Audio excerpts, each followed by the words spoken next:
Coaches, welcome back. Another episode of the Minnesota Basketball Coaching Podcast. Again, thanks for listening. This week, we bring in East Ridge head coach Josh Peltier. Coach, thanks for joining. Hey, thanks for having me. It's been fun listening to so many coaches throughout really the spring and summer here, and learn a lot. So appreciate having me on. Well, I'm glad you're here. So first thing first, coaching Wikipedia page. Where are you from? Where did you play? And then what led you to East Ridge? Yeah. So I grew up in St. Paul. I went to Cretin-Durham Hall. I actually played for Jerry Klein on his first team at Cretin.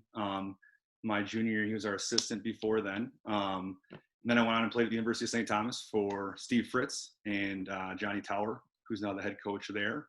And then I started my coaching actually down in Rosemount right out of college. Kind of just wanted to experiment with a little bit, and was at Rosemount for 4 years. Was on the sophomore head coach, and then turned into the JV head coach with that. And then after that, I was coaching with Brian Schnettler down there, and then he got the job at Wayzata, and I followed Brian out there where I was the varsity assistant for 3 years and learned a lot out there, just great experience with it. And then 3 years ago, I actually took over the head job at Egan, where I was there for 2 years and competing in the South Suburban Conference. And then this last year came and took over at East Ridge for our first year there.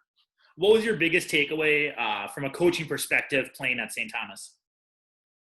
I think just the team aspect, and really everybody has their role, and just kind of the process and putting the work in with all that. Also, I think there's a lot of stuff outside of basketball. I mean, Coach Fritz, instills some values that I still try to, instill with our program today. And, obviously there's a lot of things bigger than basketball, and, really focus on family and academics. And then basketball really came third with all of that. So kind of the process in basketball, but also kind of the bigger things outside of hoops. And I mean, I played with some great players, so just fun to see how they approached every day. And, it was just that team aspect was so important there. Then you were with Coach Schnettler in two different spots. Obviously, you must have thought highly of him as a coach when you moved with him from Rosemount to Wayzata across the metro there. So what were some of the big things you learned being on Coach Schnettler's staff?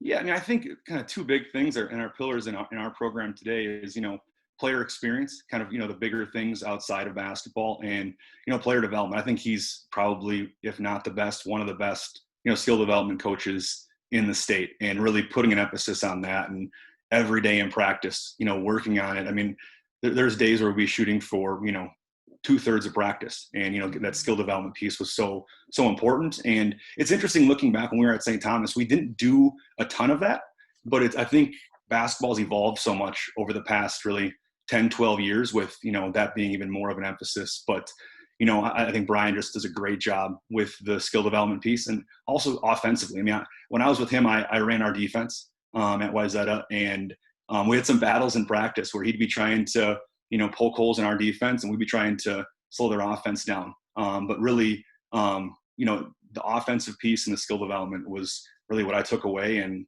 are just so important that we do every day at East Ridge. So you made the move from Egan to East Ridge. Like you mentioned, will be your second year as head coach there. Obviously taking over a school with some Division I talent, and just finished fourth place at state isn't always the jobs that are open, especially in the metro. Usually those jobs when you have talent, when you're good, and then you have talent stay in there, the coaches usually ride that one out. So talk about what some of your first steps were when you knew you're stepping into a program with some already established varsity talent. So what were some things that you look to keep, and then also some of the things that you look to put your own flavor on? Yeah, I mean, the first step always in coming into a program is connecting with the kids and building those relationships. I mean, last summer was an awesome summer for us. It was just being in the gym and getting to know what matters to these kids outside of basketball, and really building that relationship. And I remember days where I'd be in there with Ben, who's obviously now at Wisconsin, and Kendall and Drew, and just our whole program, and just kind of getting to know them on a different level, and kind of build that trust that's so important that can allow me to push them in season. And now, we're coming out of the off season as well. So that was kind of the first thing. And then kind of going back to kind of the main things that we focus on is that skill development piece. And we just need to be better in all facets. And, we had a great team last year, but I'll tell you that I think if we're even up a little more in the skill development area, we could have even gone a little further with that. And so we just keep coming back to, pushing that development, all things like that. So the relationships were number one. And just getting to know those kids on a personal level, and then also just pushing that skill development piece. So you mentioned obviously Carlson's going to Wisconsin. You got the senior here, I believe, just committed to Winona State, correct? And then Yep. you have Kendall, obviously, who probably has Division I offers, will be Division I basketball player. So I'm always intrigued as someone who hasn't had a scholarship level player in my 8 years at Princeton. What are some ways that you are able to differentiate and challenge those high level players on a day-to-day basis in your program? Well, I think first and foremost, they make us look a lot better as better coaches than we maybe are. I had some really, really talented players and skilled players when I was at Egan that really bought in and played really hard for us. And then obviously coming over here, you walk in and there's, talent everywhere you look, and also size, which is, is a huge piece of that. And I think once again, it comes back to that relationship. They need to trust you to know how I'm going to push them, and I'm going to hold them accountable. And, there's times where I need to, this last season, I had to get on Ben and really push him as our best player. But also there's times where I had to pull him aside and remind him that he is our best player. And, the expectations of when he walks on the floor is to believe in himself. And same with Kendall and Drew and everybody that we have is just, have confidence and believe in yourself when you walk out there. So whether it's a kid that's going to Wisconsin or a kid that might never play, or he's going to play, football at, Nolan Gates was a senior for us last year. They'll play football at St. Thomas, and just kind of have them believe in themselves, believe in their role, and, have the team will flourish with all of that. What would you say your strengths are as a coach? Yeah, I think relationship building is number one with all that. And then secondly, when it comes to game practice, game prep, I think is a huge piece that we look at.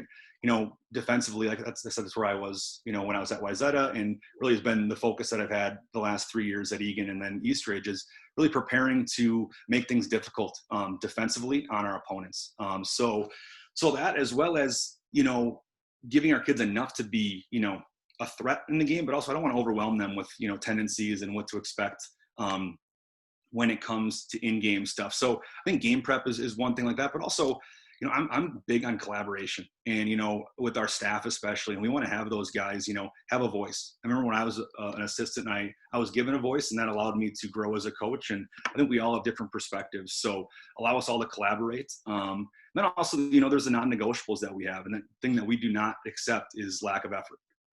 We have on the top of our whiteboard before every game is be the hardest working team in the gym, and that will never change. And if we have that, I think everything else will fall into place with it. But, I think, to wrap up is just kind of the game prep is something that we really focus on, as well as kind of setting those expectations and, what we're trying to do and put our guys in a spot to go out and succeed. I do want to hit on game prep. I have this down the road here on a little bit because I think that's something that, as we're inching towards hopefully a season starting here in a couple months, I think that's something that coaches can definitely maybe they're in that mode where they're reflecting with their staff, or they're talking about ways that they can better prepare their kids. And with us probably having a shortened season, it would be nice to talk about that here down the road in a few minutes. But you mentioned effort with your non-negotiables. I want to talk, is there anything else that you guys have that maybe it's, you mentioned the core values with being when you're at St. Thomas and Coach Schnettler, but you mentioned non-negotiables. Is there anything else like your core values and or other non-negotiables you guys have in your program? Yeah, I mean, it comes back to that team aspect, and we have to put the team first in everything we do. So really that and effort really go hand in hand, as well as, we have that expectation of communication, and every kid communicates differently, but we as a team need to know how we're all going to communicate and be on the same page. We can't have 5 different guys, going in 5 different directions. So we really stress that team first culture and atmosphere, and that everybody has a role and everybody has value on our team, whether it's our best player or down to, our 18th guy that might just be a real pivotal piece in practice that helps our varsity prepare for the upcoming game. It's everybody has a role, and, buy into that, and roles can change throughout a year. And I think that's something that we talk about a lot, is that your role on Thanksgiving might be different than it is come March 1st, and to embrace your role, but always be willing to adjust with that as well. But every role comes back to putting the team first, and whether that's making an extra pass, taking a charge, diving on the floor for loose balls. Those things are just intangibles that I think that can really differentiate ourselves when it comes to a game, and maybe allow us to win those extra possessions that, especially in March, it comes down to 1, 2, 3 possessions. And in this last season, we lost on a buzzer beater, in the section finals. And, we didn't lose it on that possession. We probably lost it maybe on a loose ball in the first half or a turnover, at some point in the game as well. But really kind of buy into your role. And lastly, we talk about going 1-0 in everything, and by the end of the year, it gets to going 1-0 every possession. Early on, it's more, let's go 1-0 today. It's not going to be always pretty, but let's get better with this. And towards the end of the year, we want to be, detail oriented every single possession, so that it can put ourselves, if we stack those possessions on top of each other, that, we can have some success, and usually the results take care of itself. I like that, go 1-0 in everything that you guys do. I wrote that down. That's good. And that really makes it simple for kids. I know you hear in the playoffs, obviously one game at a time, or especially if you're struggling, let's win the first half or whatever. But I think that's good to try to, focus on winning everything from the loose balls to getting open shots to winning the free throw battle, turnover battle, whatever the case may be. I'm at a school where we don't cut. We haven't had to cut. We don't really have the numbers. Sometimes we maybe have a kid or two that there's a big gap, but it's just not in a situation where we're going to cut a kid. Obviously, that's not going to be the case with your program. And you mentioned having some of those, seniors who are more role player, scout team type guys. So what goes into your guys' roster formation, and then also selling those players 9, 10, 11, 12 that maybe you don't keep those types of seniors around, but if you do, how do you sell them on being part of the team and making them feel valuable? I think it comes with a lot of like one-on-one conversations. Once the team is picked, reiterating, hey, this is where I think you can really fit for us. And that could be a game-by-game basis. Some nights we need a guy that's going to be a defensive stopper and just go out and, bust their butt chasing somebody around the court. Or it could be someone that's going to facilitate more or something like that. But it's really kind of those ongoing conversations. And it could be just quick, 10 seconds in practice, say, hey, and just praising some things like, hey, that's what we're looking to do, effort, things like that. But I think it comes back to that communication piece and just making them aware, as well as having open communication lines. Kids often have questions. It's like, hey, come to us and we'll talk through it. And I always say, you might not always, like what we're going to hear, but we're going to be honest with you and give you some areas that can improve. And, this last year we had a couple guys that really, maybe had an up and down season, but they kept plugging away and working at it. And it was fun to see them flourish towards the end of the year in big moments. And I have to think it's from some of those conversations we had, and also learning from some of those times where you fail. And I think that's a great opportunity to reflect and also say, hey, what can I do differently going forward? And I think oftentimes it comes back to, the effort piece. I'm never going to rip a kid for, missing a layup or a free throw or something like that. I don't think any coach in our state will. But, it's, pointing out and them being pretty clear on what we will expect and what we'll hold them accountable to. And so just those open communication lines to open them up to that. And that sometimes starts in the summer. I mean, there's kids that are coming in that maybe might be on the bubble. I think it's important that we communicate that. So there's not, super, big surprises come November when the team is made, or maybe when we start, handing out roles and things like that. Yeah, I think that's a good point that you make. When the kids don't, it's the fear of the unknown is almost worse than actually knowing where they stand. So like you said, a kid comes to the summer program and you're working on, maybe you're doing team stuff, and you have that conversation when he's on the side, like, hey, you're player 13. Like, you really we need to see you hit open shots and work a little bit harder on defense if you want to make the team. So like you said, it doesn't come November or maybe January this year where it's like, hey, we don't got a spot for you. I think that's really important. I think that's a great point that you bring up. It'll be interesting. Sorry, just to add. No, go, yeah, for sure. It'll be interesting how this year goes, because, in the summer, typically we're playing in some breakdown tournaments or going to team camps and things like that, where this summer we were, isolated to our own gym. And, we're looking at ways that we can be creative to have those, conversations leading into tryouts and whenever that might be. But this year's a little unique with all of that. And I think just if we keep focused on communicating with these kids, and, I think good things will happen because of that. I think you make another good point there. We've had the conversation with our staff of not having summer tournaments. Like I said, we're not in a position to cut guys. We're in a spot where guy 12 might think they're guy 7 and guy 10 might think they're guy 5. So just being able to play outside competition gives you that opportunity to be like, hey, you really struggled in the last 6 games or last 2 breakdown tournaments we played in. So, right now, here's where you're at, whereas you have that data to say, hey, you're struggling. But now with coaches not having that offseason to be like, there really isn't that data to support. Obviously, coaches know, and you can justify ABC from practice, but I do think that kids almost need to see that against an outside competition. So I think that'll definitely be a challenge that coaches face here in the next couple months. Yeah, and I think you're hitting on right there. Competition is good. Like, we want more competition in our program, and I think sometimes kids might shy away from that, but I think if we can get these kids to embrace, competing every day in practice, competing in the weight room, things like that can go a long ways. And, everybody can get their shot that way, and we'll be a better team because of that competition, whether you're playing or you have a vital role off the bench. You said a magical phrase there that I actually wasn't going to bring up, but since you mentioned it, I want to talk about it because I've gotten a few little pushback from other coaches or people when I've mentioned our teams don't lift. We don't lift during the season. And I say that with an asterisk that some of our kids, one of our players' dad is an assistant football coach. So whenever we're done with practice, he'll take whoever wants to and lift. So the kids who want to lift are lifting. We don't do any team-related lifting stuff. We focus on the court. We focus in the classroom. And I guess our philosophy is if they haven't lifted for 6 months, I don't want them to have to lift during the season. They kind of are who they are at that point. So talk about your guys' lifting program, how important it is to your program, and then kind of what that looks like in season, out of season.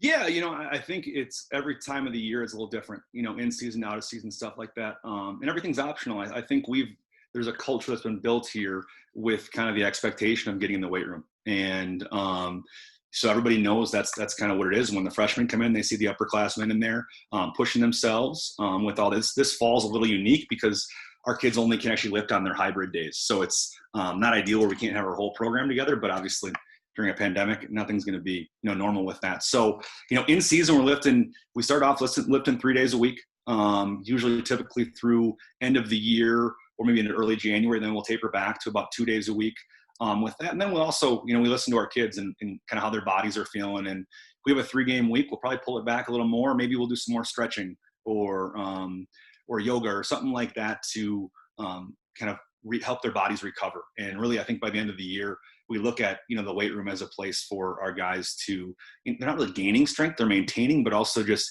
help with that recovery process. And then we go into the off season and, we give them options. It's typically 3 days a week where they'll lift before school. And it's all optional. And obviously we have some multi-sport kids that are either lifting with their teams or not lifting during those seasons. But I think it's just important to give kids opportunities. And if the opportunity is there, whether it's in the weight room, getting to the gym for open gym, skill development, all things like that, I'm a big believer in just give them more and more opportunities. And I think the program will continue to succeed. And then obviously going into the summer, we have an organized speed and strength for our whole school that we have, a basketball time slot. But, as long as the kids are lifting and, getting stronger, getting faster, all that stuff, I don't really care where they do it, as long as our program's improving. I'm a believer in doing it together. But if the time doesn't work, just get the work in on your own. And I think our program will succeed that way. Good transition into the next thing I want to talk about. You mentioned skill development is a big part of what you learned from Coach Nettler and what you've tried to install at Egan and at Eastridge within your practices. Talk about what a normal practice looks like. You're through the tryout window. Now you're maybe on your Tuesday, Friday game schedule. So what does that Wednesday or that Thursday practice look like in a normal, maybe dog days of January or late December? Obviously not during the pandemic when, in normal scheduling. But what does that look like? You're through tryouts, rosters are formed. What does a practice look like for you? Yeah, and I will say, I think at different points in the season, it looks differently. I think early on, it's a lot more implementation and repping kind of what we're looking to do offensive and defensively. So maybe we're doing a little less skill development early on. But typically we'll start with some full court warm-ups. I'm a big believer in doing warm-ups with a basketball in your hand. And so we'll get some shooting in, some ball handling, some team drills, transition drills that we'll go through there. And then we'll typically break down. And breakdowns throughout the year can be different. Sometimes we'll break up JV and varsity, where the JV will come with me for a little while and we'll work on some scout team stuff that we'll be, repping later in practice against the varsity. So we'll walk through that stuff. And then the varsity will come down and we'll work on how we're going to guard that in, typical 3-on-3, small-sided games with all of that. So typically there's a breakdown, and sometimes we'll do post-guard breakdowns, things like that. It all depends on kind of what's going on. And then we'll go into some full court stuff, and I'm a big, whole parts whole type thing. So we'll introduce kind of what the end goal is. We'll break it down, whether it's 2-on-2, 3-on-3, 4-on-4, or maybe we'll give the, defense a disadvantage, 4-on-3, things like that. Then we'll come back and work on that. So we'll typically have, offensive time of 10 or 15 minutes. Then we'll go defensive time for 10 or 15 minutes. And then depending how long we're going with practice there, we'll usually go up and down for a little bit. But I think sometimes I prefer to have kind of those breakdown sessions more. We'll have less up and down with all of that. So And then as the year goes on, we probably flip it more, where we're probably going 70% skill development in practice, and we're spending 30% on, refining some of our offense and defensive stuff, but also a lot of game prep. And with going Tuesday, Friday, or even sometimes Tuesday, Thursday, that Friday game can come up pretty quickly after your Wednesday night games, or I'm sorry, your Tuesday night games. So, and usually for bigger games, we'll start prepping on Wednesday. Some games we'll just do one day of game prep with all of that. And Wednesday, I often look, later in the season, as we're starting to put some things in that we'll use in the section. So things that we might not show, the second time around through conference, but we want to have in our back pocket for sections. We'll use Wednesday, because Wednesday also, at that point in the year, could be more of a recovery as well. So guys are getting dinged up, and you want to manage some time in practice. But I think it's starting to introduce, some silent out of bounds, based on out of bounds stuff, maybe some situational defensive, schemes that we'll do. We worked on some zone last year, that we didn't use really most of the year, and then we pulled it out late in the year, just really because of matchups that it was a better fit for us. I know I'm kind of going on a little bit here, but I think every time of the year it's different. And early on, it's a lot more implementation, probably some more offense, defense focused stuff.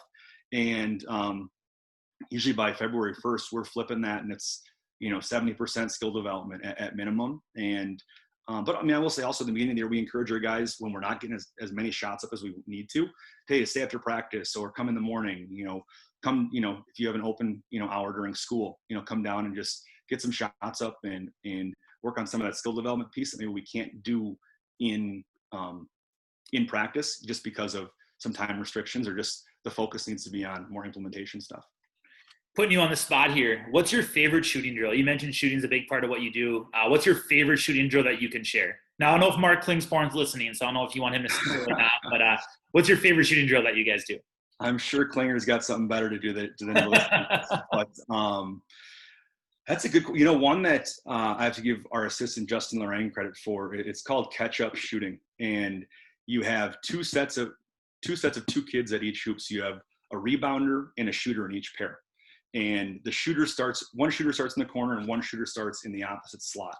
And the shooting spots are in the 4 spots. So it's corner, slot, and corner. And you want to catch the person in front of you. So you're going, clockwise with that. So if you make your shot in the corner, you then move to the near slot. And if you make slot, and it kind of, gets the competition going, and our kids love doing it. It's also a conditioning drill. As they get going, they got to be flying around the court with all that. So you're just trying to catch the person in front of you, and we'll primarily shoot that from 3. If we do a warm up sometime, we'll start from 15 feet, but it's just, like I said, the kids love it, and we'll put 6-7 minutes on the clock, and they just keep going. If someone wins the drill, the 2 that were rebounding come out and they shoot, and they just alternate back and forth there. But like I said, it's one that the kids really love, and I'm a believer, if the kids are enjoying the drill, it's something we should be doing more of. And I think the competition piece is part of what they really appreciate with that drill. I'm gonna throw you on the spot one more drill related question. So if say you were to ghost teach or ghost coach someone's team, right, or guest coach someone's team, and you had 10 minutes, what's the drill you're gonna have that team go through? That's a good question. I've never asked that one. It's like the 41st one. I've never asked that one. I'm trying to get new material here for anyone. Probably maybe just my dad's the only one who listens to all of these, but just some new material. So what would be the one drill you'd throw at, you're coaching Woodbury for a day, or you're coaching North St. Paul for a day, or what drill would you run? I don't know if I could match Coach Getzloff at Woodbury, so it'll be somewhere else probably. But what I would do, and this is probably later in the season, this is a drill that, once again, I stole this past season, but it's called perfect possession. And, by the time, January, February, March comes around, the team should know, what our expectations and our roles are defensively. So what it is we put 2 minutes on the clock, and the defense cannot make a mistake in terms of how we guard things. And if we're going to, go hit pocket on screens, if we're going to go under ball screens, whatever that might be, they have to do that perfectly for 2 minutes. And now if the offense scores, but we still guard it perfectly, the clock still goes. But if we make a mistake, and it could be not boxing out, or, like I said, not guarding a screen correctly, we'll stop the clock, put 2 minutes back on the clock, and we got to go again. And one of the things I love about it is everybody in the team gets into it. Now, the offense that's going, they want to score. But if you're on the sidelines, they're cheering for their teammates. They're pumping up. They're also talking through situations that kind of hopefully simulates when they're on the bench. Maybe, hey, even though you're on the bench, you need to be actively engaged. So that's a drill that, like I said, I just got it this year and I love it. And it's probably not one that you do on day one because you're still implementing things, but it's something that we did about once a week coming late into the season this last year, just to make sure that we were so focused and detail oriented on every single movement we had defensively. What I really like about that is something that you mentioned is that it doesn't, if the team scores and you're not doing everything well, that it doesn't hurt them, because there's really good players, and you guys play scholarship level kids almost every night in your league and in your section. So it's important to, like, shit, you guys can have a good defensive possession and the team's going to score. And also teaching that concept too, because I think sometimes kids just, well, we're working hard. I worked my butt off and they still scored. Why even work hard on defense? But it just instilling that, I think, is, I'm guessing you've probably seen a return on that investment. 100%. I mean, I'll give you, last year in the section finals, we guarded the last second shot that Creighton hit and the baseline out of bounds exactly how we talked about it in the timeout. And now it was kind of where the ball trickled away and they got it, around, the volleyball line and fired up a three and they made it. But everything up until the shot going in was exactly what we talked about. And you kind of got to accept that. And, obviously that hurt at the time, but reflecting back and how we guarded, just the action in the baseline out of bounds is exactly what we asked. And that's all you can ask for at that point. Let's talk about game prep. What goes into I'm guessing you're probably scouting Creighton-Durham Hall different than 500 conference level team when you play them. So what goes into a normal regular season scout, and then how does that change when you're getting ready for the playoffs? Yeah, we'll meet here in October, early November, and kind of put together our scouting schedule. And this year, once again, it's a little unique. We don't know exactly the schedule, but with every section opponent, I ask that every member of our varsity staff sees them live once. And now we'll get a lot of film exchange, but I think there's something valuable of being in a gym, hearing those calls, seeing how they react to them. And then we get all of our perspective. And that comes back to what I said earlier, is that I want our staff to collaborate. And you might see something different when Tartan goes and plays North St. Paul live, and opposed to when Tartan goes and plays South St. Paul, or vice versa, or Creighton with that. Obviously in our section, it's, we're fortunate that there's 5 conference schools in our section. So we see them twice already. But we want to see those guys live as much as possible with that. So it really starts, December 1st, and the breakdowns are always great because you can go out and see 5-6 teams that we're going to play throughout the year, play on one day, and just kind of start that process of, okay, let's get some tendencies. Let's, what are they doing, late game? What's their first play out of halftime? Come on, see if we can get things that way.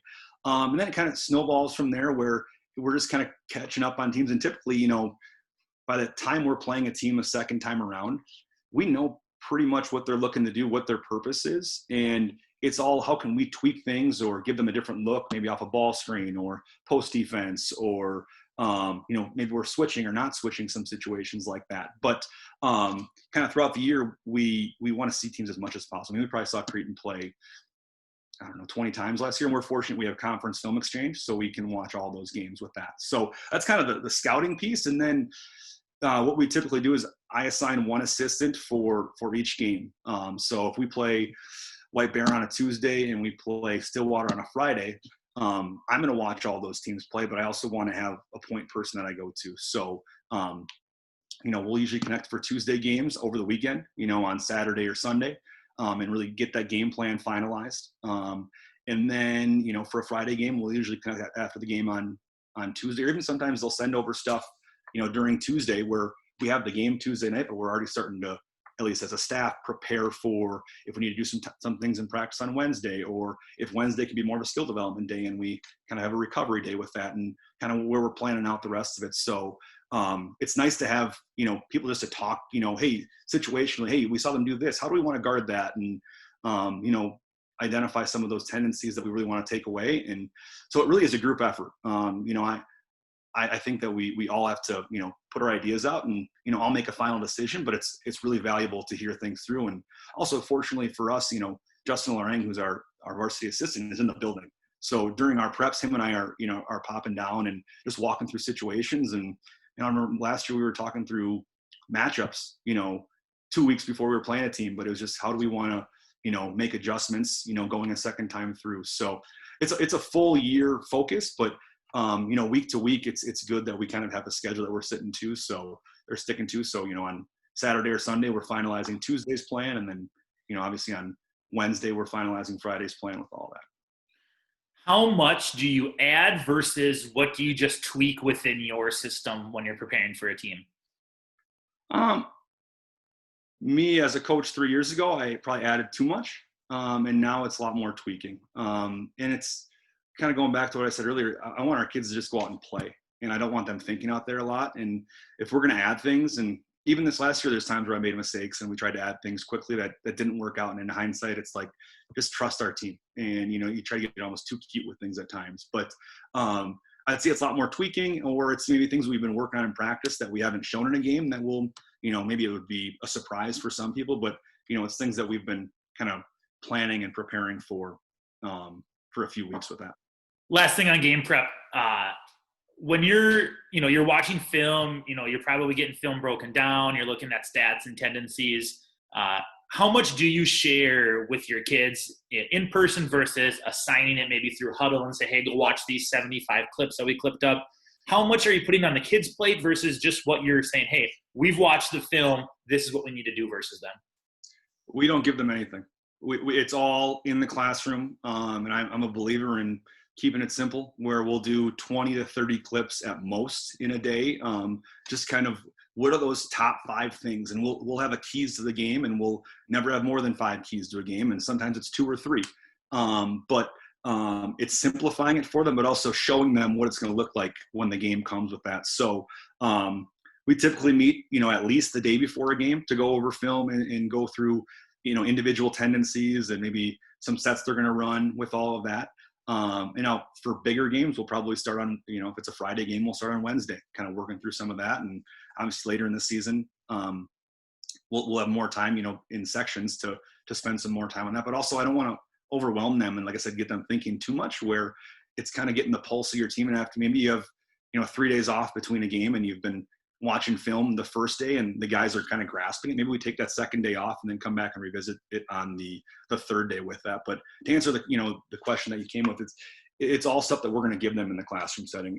If they want to go on and look on their own, I'm fully supportive of that, but it's never going to be, hey, you guys go watch these, 60 clips and, come prepared for tomorrow. Partially it's kind of how when I was playing, that's what I liked. And I kind of like to pass that along a little bit. And also I think it's working a little bit for that. So I don't want to overwhelm them, just give them the most important key areas that we want to watch and be prepared for in the classroom. And then we go out and then obviously practice out on the court, in game prep. Last thing I want to talk about is defense. You mentioned that when you were in Wayzata, you were running the defense. Then you mentioned that's something that you're very passionate about and that you've really tried to put your touch on at Eastridge. So just to start, what is your defensive philosophy? Yeah, it's a good question. I know the trend right now is, you want to you don't give up threes and you don't want to give up layups. So a lot of the things that we're doing defensively is we're trying to, force teams into that mid-range where, analytics will tell us it's probably the lowest percentage shot in terms of points per possession you can get in basketball right now. So a lot of the things we're doing is, taking teams off the 3-point line, as well as, not giving up, straight line drives for layups and things like that. So that's kind of the basis of it. And, kind of trickling down from that, we do mostly man is what we did. Now, last year, we went some zone, and it really was mostly personnel dependent. And I will say offensively, defensively, that's really kind of a main thing. It was interesting. I listened to Mike McDonald last week on your podcast, and they're very much they have what works for their program, and they're so successful. He's almost got 500 wins. And I'm a little different in the terms of, we're going to do what is best for our, personnel, and not that he doesn't do that, but, they have their system that they run, and they are really good at it, as you see multiple times a year in your conference. But I'm very open to, what is the best thing for our personnel. So like last year, we knew that we were going to be going up against, a Cretan, a Tartan, a Woodbury in sections probably. And we were playing, so we started 3 kids over 6'7" last year, and Cretan had, 4, really quick guards that we had to account for. And we wanted to try to take the pain away with that. So we went some more zone, and It was successful for us, in our last game of the regular season to win the conference. And then we mixed it in a little bit in the sections with that. But I think it comes back to, doing what's best for your personnel. Last year also, when we would play man, we knew we had Ben Carlson back there to clean up rebounds as well as to protect the rim. So we could maybe take some more chances on the perimeter. And once again, if we don't have Ben, we probably make some adjustments with that. So like I said, force teams into that mid-range. We do a good amount of switching, but it's all, to take teams, make them go to their second, third, fourth option and take that first option away. When you switch, are you guys saying, hey, we're switching all screens with these three and we're going to stick on these two and we're going to fight on these two so our best defenders maybe stay on their best players? Or are you switching, hey, I think on beat, call the switch out? What is your switching philosophy? Yes. So all, it depends on the game. And so, it could be personnel. Like, so say if we have two bigs that we're playing, and then we have, three smaller guards that can handle, guys in the perimeter, as well as, who we're going against. Last year we didn't really want to switch a lot when we were going up against Dane Danger.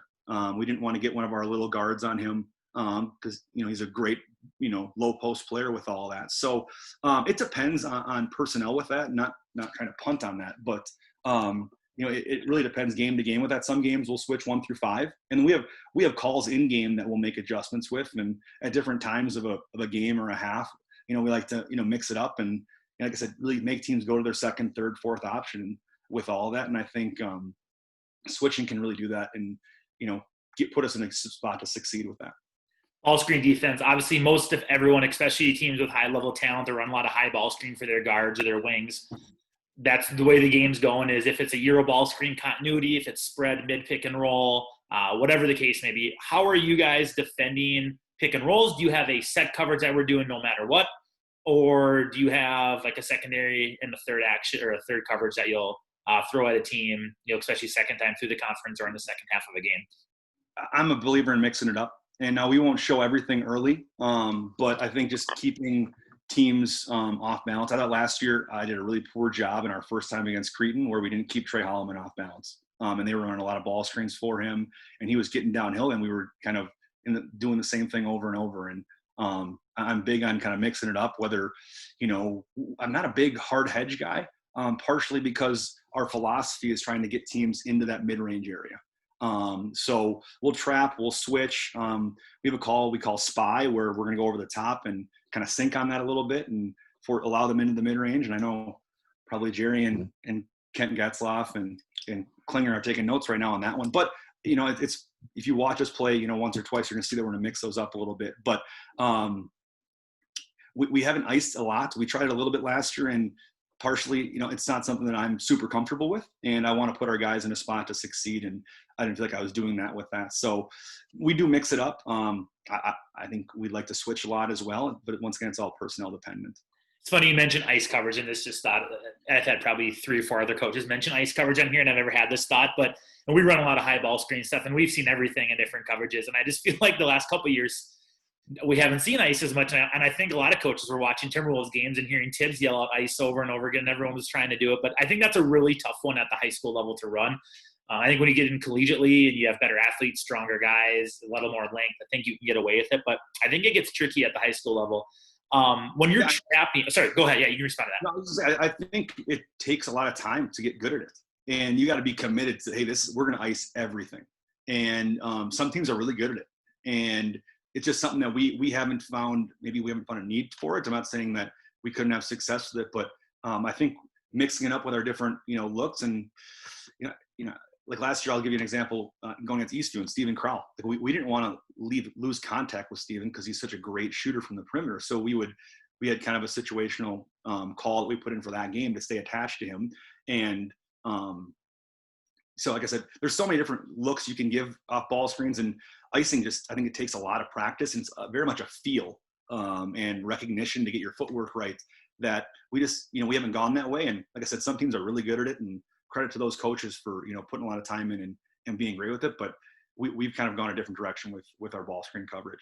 I think if you're able to break down an ice coverage, it creates the biggest advantage for the offense. If you bust a switch coverage, maybe that guy comes off for a clean three, and if a guy's shooting 45%, that's a highly efficient shot. But I think if you blow an ice coverage, you're looking at potentially a 5-on-3 or a lot of you're really scrambled. So I think, like, to your point, why it is challenging and why it takes a lot of time. Now, I know St. Thomas runs a lot of ice coverage, and I've been watching some MIAC film this offseason. They do a really good job in their ice coverage, obviously, because they have the dudes for it and they're able to put a lot of time into it, do it well. But I want to talk when you guys do trap the ball screen. What do your rotations look like on the backside? Do you have a set, like, hey, this is where we're helping from, or is it dependent on personnel? It's personnel dependent. Obviously, if there's a knockdown shooter that we got to stay with, we'll stay there. Yeah, I mean, every game's a little different with that. So that's kind of where that game prep comes in. 1 or 2 days before, we'll talk through it all and be very clear of who we're rotating off of. And also, sometimes, if there's someone we're helping off of on the ball side, we won't trap it, but we're kind of already putting a second defender to slow that drive coming off the ball screen with it. But yeah, it's all personnel dependent. And, probably by the end of the year, it's, there's 2 or 3 looks that we'll give with that. But every game's different, and we're kind of, every team positions maybe the guy that they're trying to cover up in a different spot. So that's where we need to do our homework before to figure out where we can put our kids in the best spot to succeed. Coach, anything else you want to add before we wrap up today? No, like I said, I appreciate you doing this. This got me through quarantine back in the spring. So learned a lot and, jotted down a lot of notes. And I think, it just shows the level of commitment that our state has at all levels, within basketball, and so much to learn from. I mean, I was stealing things left and right in the spring and different ideas, and tried some this summer as well with all that. So thanks for what you're doing, and thanks for having me on. I'm glad that at least someone's taken the information and applied it to their program. Sometimes I think I'm just talking to an empty void when I have people on here, but I do appreciate it. Before I wrap up, quick announcement. So I do have John Malaya lined up for this weekend. So obviously with the meeting on Thursday, October 1st, with what's going to happen with the winter season, I'm going to record with him on Friday. For those listening, make sure to check that one out as well, because I think there's going to be a lot of information. I'll be able to ask John some basketball-centric questions on Friday when I record with him. So look forward to that one coming up. Coach Peltier, I appreciate it. Best of luck. Stay safe and have a good season. Hey, thanks, Brett.